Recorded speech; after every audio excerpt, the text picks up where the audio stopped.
The night is calm. The city lights glow in the distance. But here, in the hills above the city, stands a mansion that feels like another world. Tall iron gates open with a slow creak. Beyond them, a long driveway leads to a house so large, it looks like a palace. Marble floors shine under golden lights. Fountains rise like silver ribbons.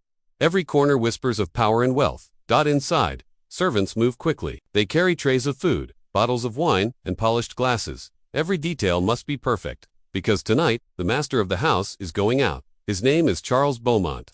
To many, he is a symbol of success. Billionaire, investor, the man who has it all. But those who know him closely know his smile hides arrogance. The front door opens. Charles steps out, dressed in a dark suit. His watch glitters with diamonds. His shoes shine like mirrors. His face carries the confidence of a man who thinks the world belongs to him. Waiting by the car is David, his driver, a tall black man, mid-40s, with steady eyes. His hands rest on the car door. His clothes are neat, but not new, and on his feet sit a pair of worn-out shoes. The leather is cracked, the color is faded. The soles look tired, as if they've walked too many hard miles. Charles notices. He stops. His lips curl into a mocking smile, and with a sharp laugh, he points. "David," he says, voice dripping with insult. "Those shoes. They look like something a beggar would wear." The words cut through the night like a blade. The servants nearby lower their eyes, afraid to breathe. But David does not move. He does not frown. He does not argue. Instead, he gives a small nod. His face is calm, almost too calm, as if the insult means nothing. Charles smirks, proud of himself. To him, it's just another moment of power, another reminder of who is rich and who is poor. But what Charles does not see is the truth. He does not see the story hidden behind those shoes. He does not know where they have been. He does not know the pain, the secrets, the power they carry. And if he knew, if he even guessed, he would never laugh again, because those shoes are not just shoes. They are a doorway, a key, a shadow from the past that will soon rise into the present. And when it does, Charles's world will never be the same. Morning comes. The mansion glows under the rising sun. Servants hurry across the marble floors. Breakfast is not just a meal. Here it's a show. Charles Beaumont sits at the long dining table. A golden chandelier hangs above his head. The table is filled with fruits, eggs, bread, and coffee. But Charles is not grateful. His eyes search for flaws. He snaps his fingers. Too cold, he complains. Too slow, he says. Every worker lowers their head. No one dares to answer back. For Charles, respect is tied only to money. If you are rich, he smiles. If you are poor, you are invisible. David stands nearby, silent as always. His hands are folded behind his back. He watches, but never speaks. He is used to the insults. He swallows them like bitter medicine. Later that day, the mansion hosts guests. Wealthy men in suits, women in diamonds. The air is filled with laughter and pride. Charles raises his glass.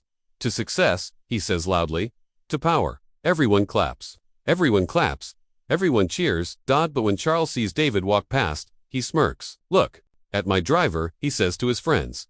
"Hard worker, yes, but those shoes," he laughs. "They belong in the trash." The crowd chuckles with him. Some hide their faces, embarrassed, but Charles enjoys the attention. Mocking David makes him feel bigger. David lowers his eyes. His face is calm, but deep inside, something stirs. A shadow of old pain. That night, the mansion grows quiet. The lights dim. The guests are gone. David sits alone in his small room above the garage. He takes off his shoes slowly. The leather cracks as he pulls them off. He places them gently by the bed. Not like a poor man ashamed, but like a soldier respecting his uniform. On the desk sits a notebook. Its pages are filled with letters, half written and never sent. David picks up his pen. He writes a few words, then stops. He stares at the shoes. His eyes glisten, heavy with memories. Every scratch on the leather has a story. Every tear holds a secret. He whispers softly. "You carried me through it all. You'll carry me through this too." Outside, the world sees only a driver, a man too quiet, too humble, too weak to fight back. But the truth hides in the silence. David's calm is not weakness. It is control. It is patience. It is a storm waiting for the right moment. Meanwhile, Charles grows bolder. The next day, at a business meeting, he calls David forward. "Stand here," Charles orders, grinning at his partners.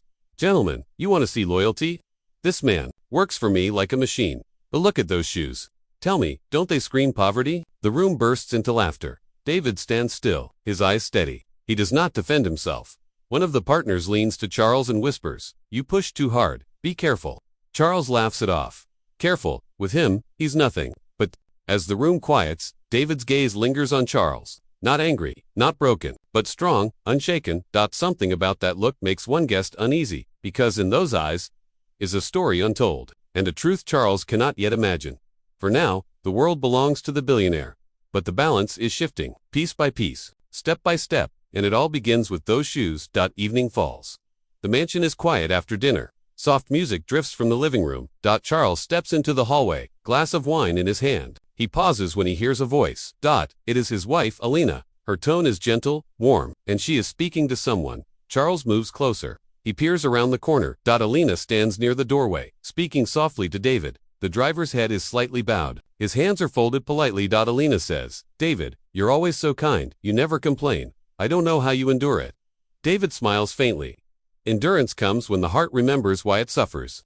Alina touches his arm in sympathy. "You deserve better than this." Charles's jaw tightens. His grip on the glass hardens. Jealousy sparks in his chest. David bows slightly. "Thank you, ma'am, but I ask for nothing. I only have a promise to keep."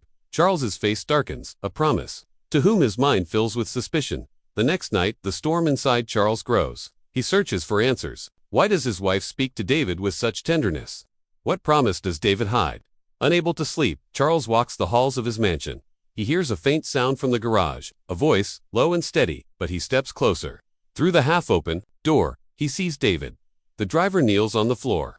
His shoes are placed neatly beside him. David's head is bowed. His hands are clasped in prayer. His voice trembles as he whispers, "Lord, let me keep my word. Let me honor the one who trusted me. Let me carry the burden until the time is right." Charles stiffens. The words pierce his mind. Who trusted him? What burden? What secret is he carrying? David touches the worn shoes gently, almost like they are sacred. His eyes glisten with tears. Charles steps back quickly, his heart racing. He has seen many things in his life: contracts, deals, betrayals, but never this. A driver praying over shoes like they hold the key to life itself. The image burns into Charles's mind, and with it, a new fire. He must know the truth.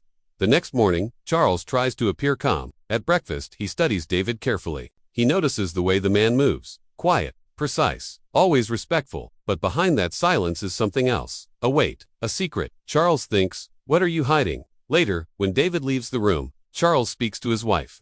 Why do you talk to him like that? He asks coldly. Alina frowns. He's a good man, Charles, better than most who dine at this table. The words cut deeper than any insult. Charles forces a smile, but his eyes burn. That night, when the mansion sleeps, Charles makes a decision. He will find out who David really is, and why those broken shoes matter so much, because deep inside, Charles knows this is no ordinary driver. Night settles over the mansion. The city sleeps, but David does not. He sits in his small room. The lamp glows softly, casting long shadows. On the desk are his shoes, cracked and tired. He polishes them gently, as if they are made of gold. His hands pause, his eyes closed, and memories begin to rise. Flashback, a boy runs down a narrow street. He is barefoot, his clothes are torn, his face is covered in soot. The boy is young, 10, maybe 11, and the world around him is on fire.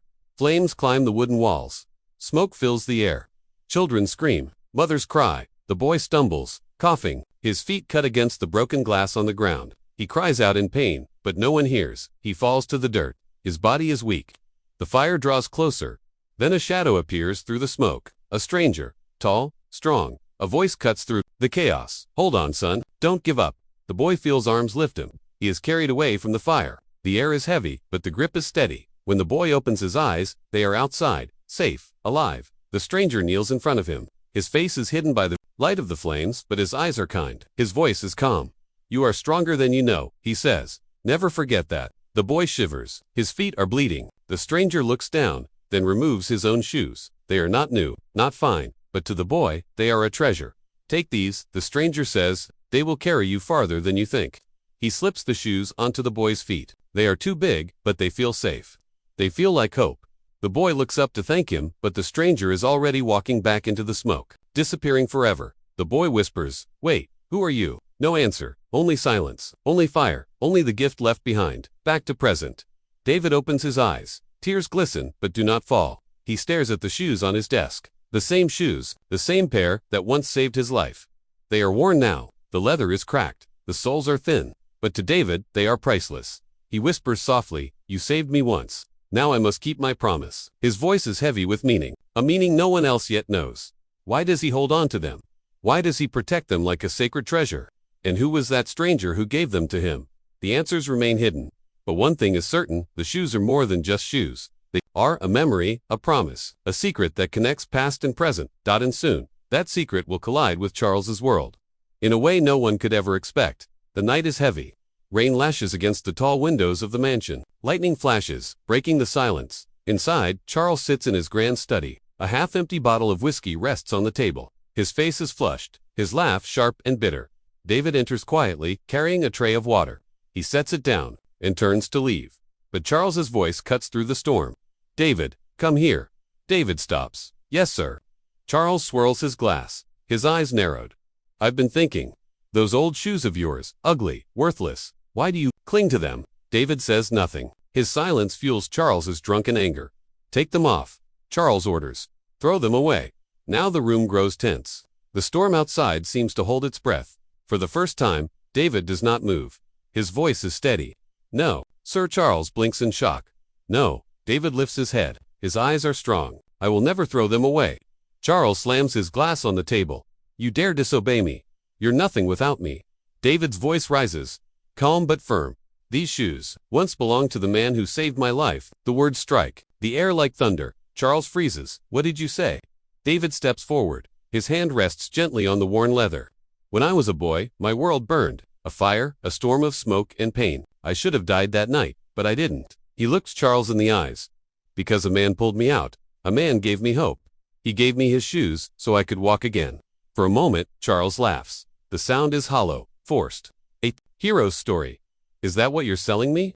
But David does not smile. He whispers a name that cuts deeper than any blade. "Edward Beaumont." The glass slips from Charles's hand. It shatters against the floor. The whiskey spreads across the carpet like blood. His face drains of color. His voice trembles. "What did you say?" David does not look away. "Your father, Charles, he was the man. He saved me. He gave me these shoes, and he asked me to honor him, to carry his kindness forward." Silence fills the room. Only the storm outside dares to speak. Charles stumbles back, his mind racing. Memories flash his father's words, his father's lessons. A man who believed in dignity. A man who valued kindness over wealth. And now, standing before him, the proof. The driver he mocked. The man he called worthless. Carrying the gift of his own father. Charles whispers, almost to himself, "No, it can't be, my father. He saved you." David nods slowly. "Yes, and I swore I would never forget. These shoes remind me of his sacrifice. They remind me that even in fire, there is hope." Charles grips the edge of the table, his arrogance shaken for the first time. The truth crushes him. Every insult, every laugh, every cruel word spoken against the very man his father once saved. And for the first time in years, Charles is silent, because the storm outside is nothing compared to the storm now raging inside him. The room is quiet now. The echo of David's words still hangs in the air. Charles sits frozen, as if the floor has just opened under him. His father, the man he lost years ago, the man he once admired, but slowly forgot, and now, this servant, this quiet man, holds the memory of him closer than his own son ever did. Charles's glass trembles in his hand. He sets it down, but his fingers keep shaking. His mind races back to a warm smile, a steady voice, his father's voice. "Always treat people with respect, son. Money is nothing without kindness." Those words, the same words Charles ignored. He feels his chest tighten. He doesn't know whether it's anger, grief, or shame. David stands still. His voice is calm, almost gentle. "Your father was a great man. He saved my life when I had nothing. And he gave me more than just money. He gave me dignity." Charles lifts his eyes. Confusion, pain, disbelief, they all fight across his face. David continues. "He paid for my schooling," said education, "was a light no one could steal, but when I finished, I chose not to chase wealth. I chose a life of service, to honor him, to honor what he stood for." The words cut deeper than any insult Charles ever threw. Charles whispers, almost to himself, He never told me." David nods. "Because true kindness doesn't brag. He helped quietly. That was who he was." Silence spreads again, heavy, crushing. Charles feels the weight of every cruel word he ever spoke to David. The mocking, the orders, the laughter at his expense. And now, it all feels like spitting on his father's memory. His voice cracks. "All this time, you carried him with you. More than I did." David lowers his head. His hands tighten. "I carried his lessons. Not because I had to, but because I wanted to. Your father believed people deserved dignity, no matter their status. He believed every soul had worth." Charles's heart pounds. He remembers moments he buried long ago, his father helping strangers, listening to workers, treating them like family. He feels a sting in his eyes. For years, he believed wealth made him stronger, untouchable. But now, he sees the truth. He had mocked the very man who lived as proof of his father's legacy, and for the first time in years, Charles feels small. His voice breaks into a whisper. I failed him, didn't I? David steps closer. His tone is soft but firm. You forgot him. But forgetting isn't the same as failing. Failure is never final, unless you let it be. Charles looks down at his hands. They once held power, money, control. But now they feel empty, weak. Regret burns inside him. He sees his arrogance like a mirror shattering before his eyes. The silence stretches. A storm of guilt and sorrow swallows him. And in that silence, something changes. For the first time, Charles doesn't see David as a servant. He sees him as a living reminder of his father. A man carrying a torch that Charles dropped long ago. Voice cracks again. All this time, I thought respect was something owed to me, but it was something I never gave. The room feels different now. The arrogance in Charles has cracked. The weight of his choices presses harder with every second. This is the moment his heart begins to break. The moment shame becomes unbearable. But also, the moment a seed of change is planted. The night feels heavy. Silence hangs in the mansion's grand hall. Only the ticking of the clock dares to speak. Charles stands frozen. His eyes burn with shame. His chest rises and falls as if he is drowning in his own pride. For the first time in years, the mighty billionaire feels small. Across from him, David waits. Silent. His old uniform still worn, his hands rough from work. But tonight, the driver is no longer just a servant. Tonight, he carries the weight of truth. Charles takes a step forward. His voice cracks. David, I was wrong. The words taste bitter. He swallows hard. His lips tremble. Tears blur his vision. He fights them, but they spill anyway. He falls to his knees. The floor echoes with the sound of a man breaking. Please, Charles whispers. Forgive me. The billionaire, who once mocked the poor, now kneels before the very man he humiliated. His voice is not commanding. It is begging. David looks down. His face is unreadable. Years of silence. Years of service. Now stand in this moment. He bends slightly, his voice calm but firm. Respect, David says slowly, cannot be bought. It is earned. The words strike Charles harder than any punishment money could buy. His chest aches. His breath shakes. He remembers his father, the man who built everything with kindness. The man who told him, a name is nothing without honor. Charles hears it again, echoing in his mind. He bows lower. His forehead nearly touches the ground. His tears stain the polished marble floor. Suddenly, his eyes fall on the shoes near David's feet. Old worn, the same shoes Charles once mocked. His trembling hands reach out. He picks them up and holds them close. The audience can feel it, the billionaire humbled by leather worn thin. Each scuff tells a story of sacrifice. Each scratch carries the memory of a man who served with dignity. Charles breaks. His voice is torn, raw. These shoes, they carried my father's legacy. And I trampled it. David's jaw tightens. He looks away, his own eyes heavy with unshed tears. For years, he carried the secret. For years, he bore the weight. And now, the very son who mocked him bows in the shadow of his father's kindness. The hall feels smaller. The air feels thicker. Every heartbeat is louder. Every second stretches. Charles presses the shoes against his chest, sobbing like a child. I don't deserve forgiveness. But I beg you, please, teach me how to be the man my father wanted. David closes his eyes. For a long moment, he says nothing. The silence cuts deeper than words. Finally, he speaks. Your father gave me more than life. He gave me dignity. I honored him by serving. But you, he pauses, his voice breaking slightly. You dishonored him by forgetting. Charles shakes his head, clutching the shoes tighter. I know, and I hate myself for it. David steps closer. His hand hovers in the air, as if unsure. Then, slowly, he rests it on Charles's shoulder. Stand up, he says softly. Charles lifts his head. His eyes are red, swollen. Please, he whispers again. David's voice carries both strength and sorrow. I will not give you forgiveness today. Because forgiveness is not asked for once. It is lived. Every day, in every choice. Earn it, not from me, but from the man you see in the mirror. Charles nods, his face streaked with tears. I will, I swear, I will. The billionaire, once untouchable, now kneels like a beggar, at the feet of his driver. And in that moment, the roles are reversed. The proud master is humbled. The servant stands tall. The hall is no longer just a room. It is a witness, a courtroom of the soul. And tonight, justice is served. The storm has passed. But the echoes of that night stay inside the mansion walls. Charles is no longer the same man. The proud billionaire who once measured worth in money now wakes each morning with something new in his heart. Humility, that we see him walking through the factory floor where once he never stepped. Workers pause, shocked. The boss is here. But this time, there is no anger in his voice, only kindness. Good morning, Charles says softly.